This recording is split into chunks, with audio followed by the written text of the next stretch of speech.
Hi guys, so I'm going to show you how to do a serpentine belt on a 2000 to 2006, anything with the LS53, basically, you know, Tahoe, Suburban, you know, Chevy half-ton, stuff like that. And it's pretty simple, so I'm going to go through the steps with you guys. So the first thing you want to do is get access to the tensioner that's under this intake tubing. So there's a point right here where there's this clamp, and it is, let's see, it's an 8mm, really easy to do, not exactly hard. So let's get that off.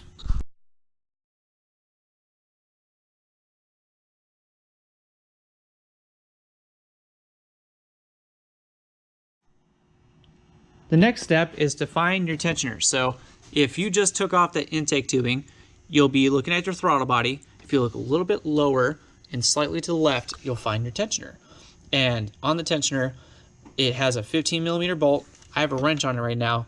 And you basically go counterclockwise or tightening, and you pull up on it like this, and it loosens up the belt.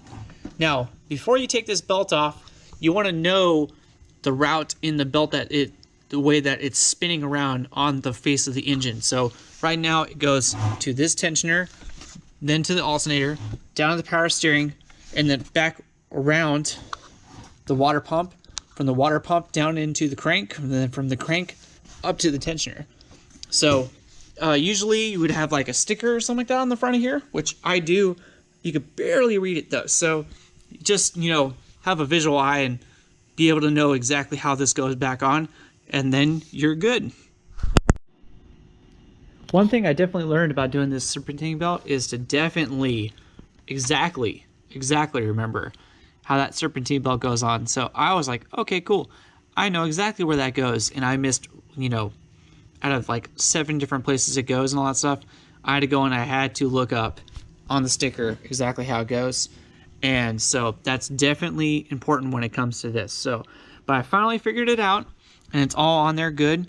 Everything's tight because it has an auto tensioner right there.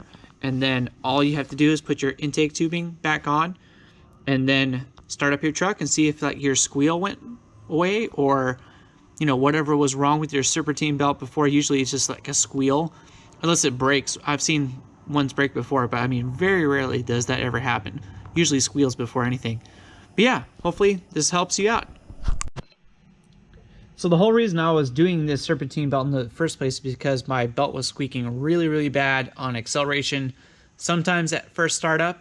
So after you get your intake tubing back on, it should all be working. So let's see if it works.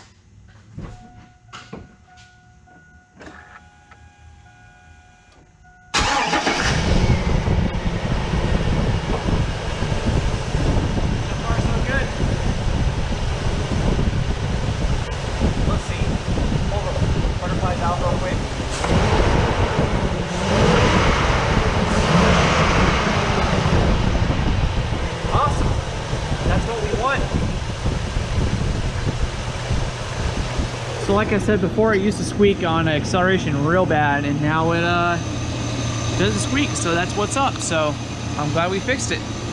So yeah, like and subscribe.